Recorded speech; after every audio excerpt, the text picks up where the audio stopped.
नमस्कार दोस्तों, आप सब कैसे हैं। उम्मीद करती हूँ कि आप सब बहुत अच्छे होंगे और खूब मन लगा के पढ़ाई भी कर रहे होंगे। जैसा कि हम क्या पढ़ रहे थे, आप सभी जानते हैं कि हिंदी साहित्य इतिहास लेखन की जो परंपरा है उसको हमने देखा। अब जो हिंदी साहित्य से संबंधित ग्रंथ हैं, इतिहास ग्रंथ हैं, उसको आज बहुत ही आसान तरीके से याद करेंगे। देखो, जो पुराने विद्यार्थी हैं उनको तो ये सारी रचनाएं जो हैं रटी रटाई होंगी, लेकिन जो नए हैं उनके लिए ये वीडियो बहुत हेल्पफुल साबित होने वाला है, क्योंकि जो ये रचनाएं हैं ये नए विद्यार्थियों को बहुत परेशान करती हैं। और मुझे भी इस शुरुआत में जो है यहाँ से बहुत दिक्कत हो रही थी, तो हमने इसको क्या किया, बहुत ही आसान तरीके से चीजों को, जो उसकी जो रचना है और जो रचनाकार है उनको लिंक करके याद कर लिया, और वो कभी नहीं भूलता। आज उसी तरह मैं आप लोगों को याद करवाऊंगी, तो वीडियो में लास्ट तक बने रहिएगा। सारी रचनाएं आपके दिमाग में सेट हो जाएंगे। तो आइए देखते हैं क्या है हिंदी साहित्य इतिहास लेखन संबंधी जो ग्रंथ है, हिंदी साहित्य इतिहास संबंधी जो ग्रंथ थे और उसके जो रचनाकार हैं उसको देखेंगे। ठीक है, आप सभी जानते हैं कि हिंदी काव्य धारा जो है राहुल सांकृत्यायन का है, सभी लोग जानते होंगे, लेकिन कभी कभी कंफ्यूजन हो जाता है। तो उस कंफ्यूजन को दूर करने के लिए हम क्या बनाते हैं, ट्रिक बनाते हैं।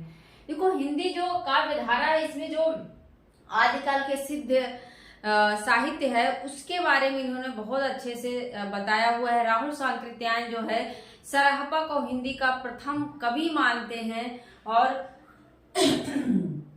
अब इनकी रचना को रिलेट करना है। किसमें है सन, इसका देखो जो महत्वपूर्ण है उसको हमने सन लिख दिया है।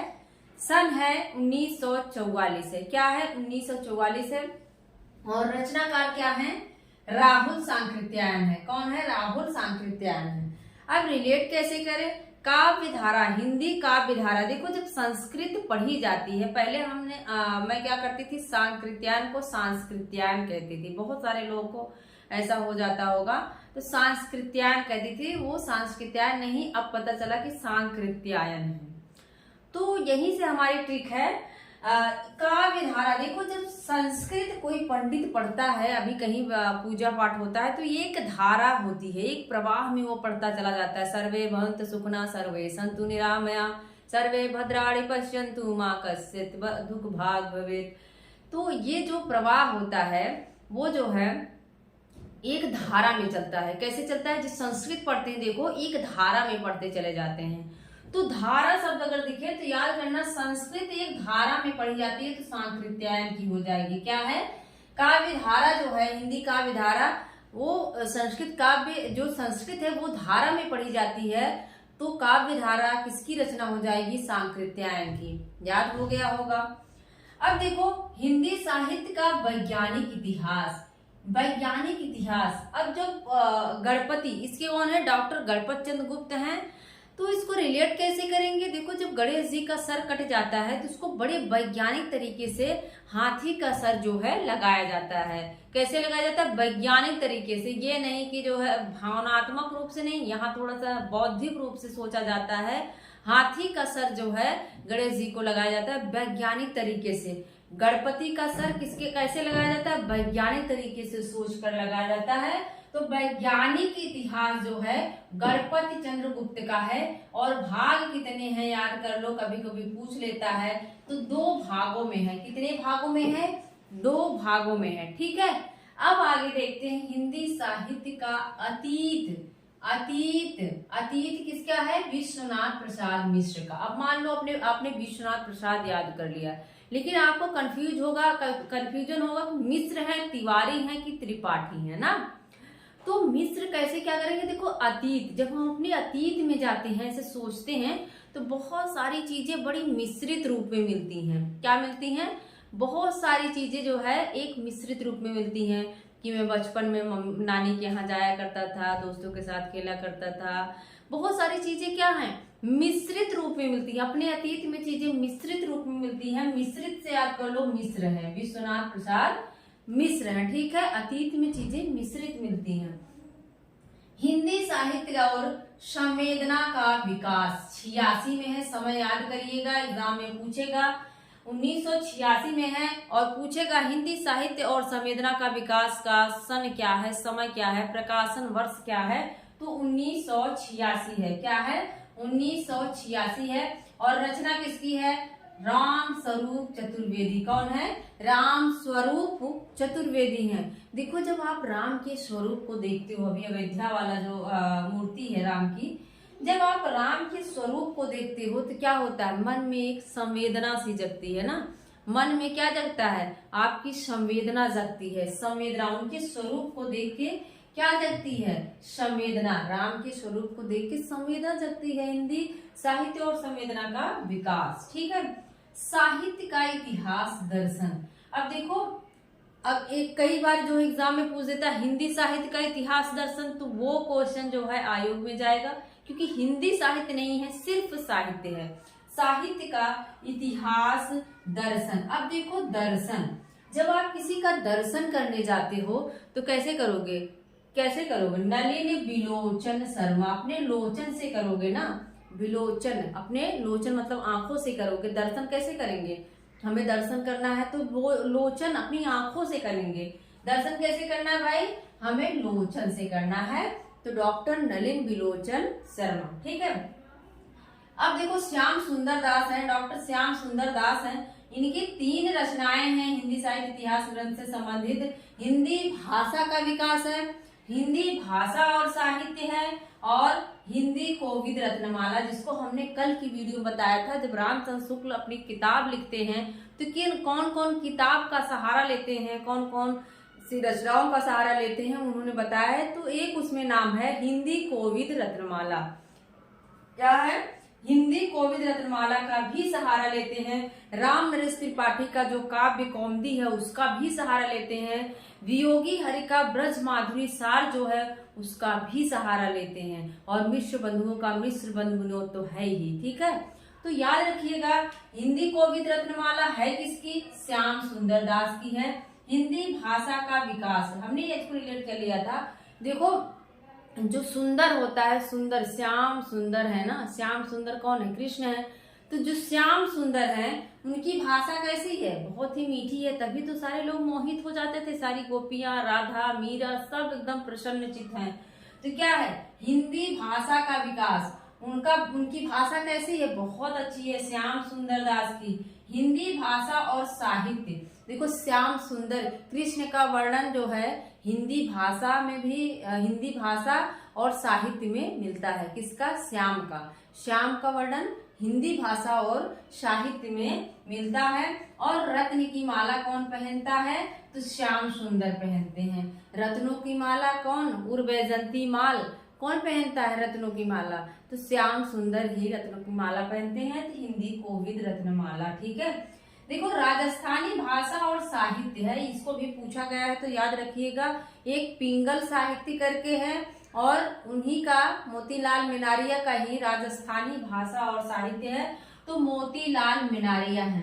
मोतीलाल, देखो राजस्थानी, राजस्थानी राजा कर लो। राजस्थानी को क्या कर लेंगे? राजा। देखो जो राजपाट करता है उनके पास बड़ी मोती होती रहती है ना। राजा लोग मोती पहने रहते हैं। तो जो मोती किसके पास है? मोती रिलेट कर लो जो राज करता है, जो राजपाट करता है उसके पास मोती होती है। मोतीलाल मिनारिया। हिंदी वीर काव्य, देखो वीर काव्य पूछा जाता है। टीकम सिंह तोमर कौन है?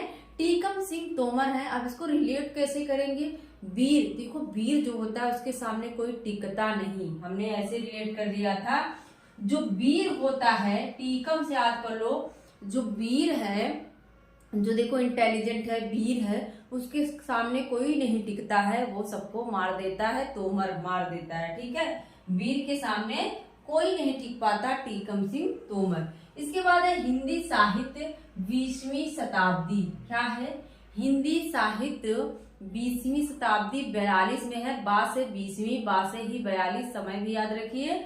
नंद दुलारे वाजपेयी, देखो इसको हमने याद भी करवाया है। इनकी सारी रचनाओं को, जो आलोचनात्मक इनके ग्रंथ हैं, निबंध हैं, उसको याद करवाया है। अगर आपको दिक्कत हो रही है, नहीं समझ आ रहा है नंद दुलारे वाजपेयी के आलोचनात्मक ग्रंथ कैसे याद करें, तो आप वीडियोज में सर्च करके देख सकते हैं। हमने बहुत आसानी से याद करवाया।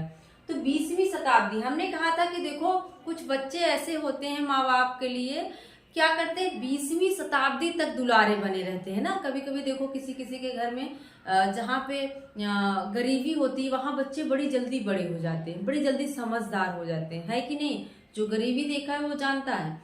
जहाँ पे जिस परिवार में गरीबी है बच्चे बहुत जल्दी समझदार और बड़े हो जाते हैं, लेकिन जहाँ सार कुछ संपन्न है वहां पे बच्चे हमेशा बचकानी हरकतें ही करते रहते हैं, ठीक है। तो वही सबने रिलेट किया था। जो नंद दुलारे होते हैं, जो दुलारे होते हैं वो 20वीं शताब्दी तक दुलारे बने रहते हैं, ठीक है। इसके बाद है हिंदी साहित्य का इतिहास। देखो हिंदी साहित्य का इतिहास जो है रामदास शुक्ल ने भी लिखा है 1929 में, और रमाशंकर शुक्ल रसाल ने भी लिखा है 1931 में।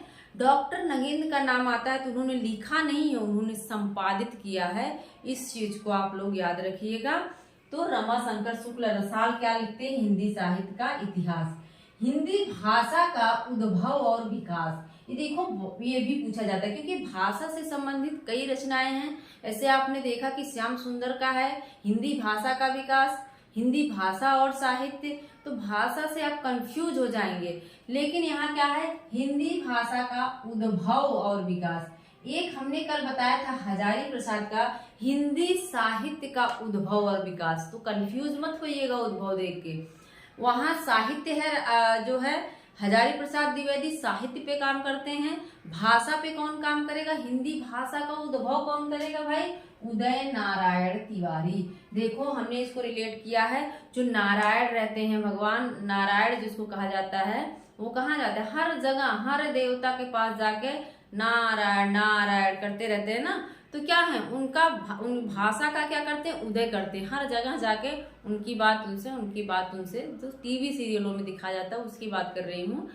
तो क्या करते हैं, हिंदी भाषा का वो उद्भव करते हैं, क्या करते हैं, जाके हर जगह भाषा का उद्भव करते हैं, बातचीत करते हैं। तो हिंदी भाषा का उद्भव कौन करेगा भाई, भाषा से संबंधित कौन बात कर रहा है, नारायण कर रहे हैं, तो उदय नारायण तिवारी, ठीक है। हिंदी साहित्य और विमर्श, पद्मलाल पुन्नालाल बख्शी।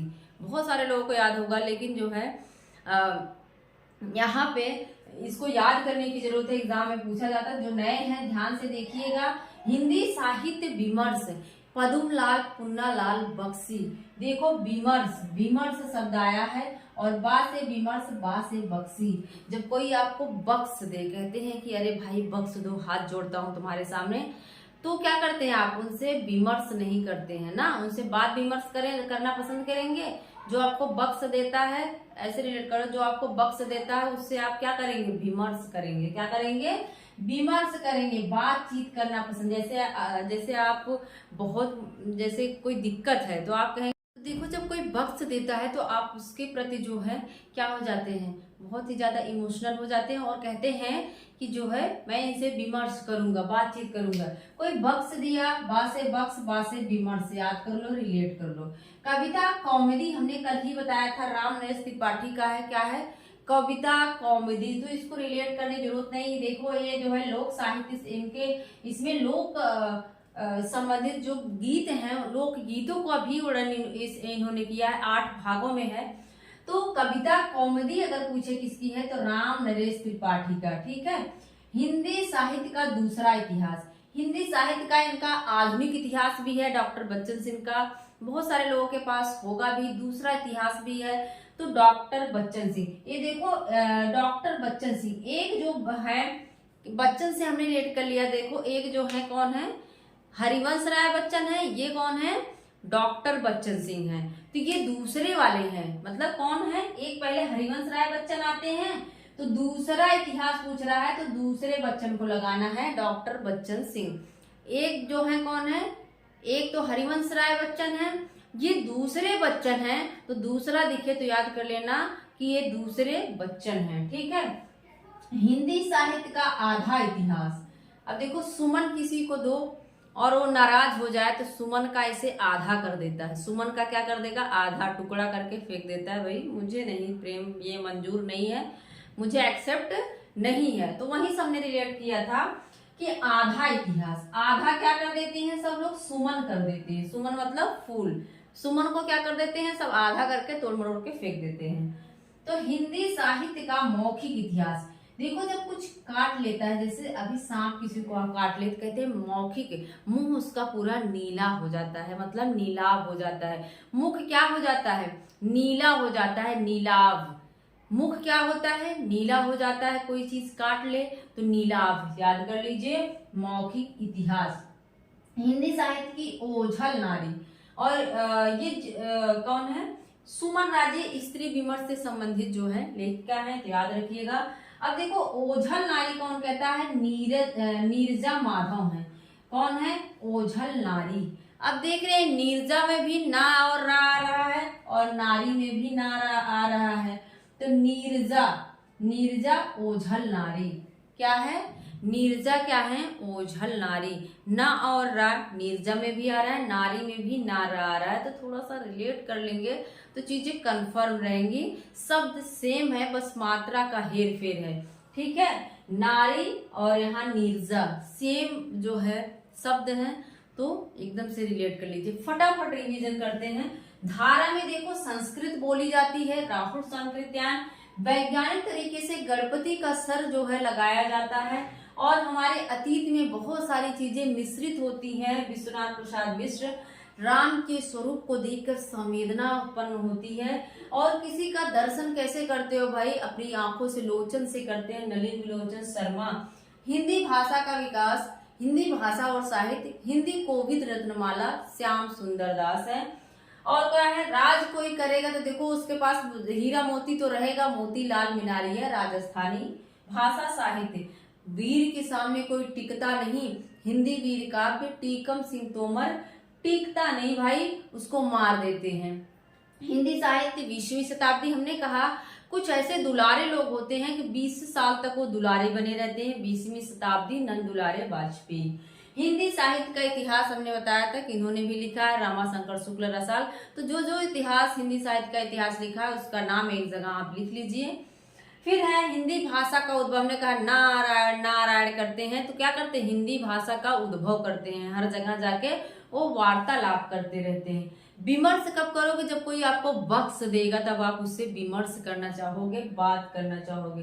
कविता कौमुदी क्या है? रामनरेश त्रिपाठी का है। हिंदी साहित्य का दूसरा इतिहास, दूसरे बच्चन है, पहले वाले बच्चन नहीं हरिवंश राय, ये डॉक्टर बच्चन सिंह है, दूसरे बच्चन है। ठीक है, हिंदी साहित्य का आधा इतिहास, सुमन को तोड़ के ऐसे आधा कर देते हैं, फेंक देते हैं, सुमन राजे का है।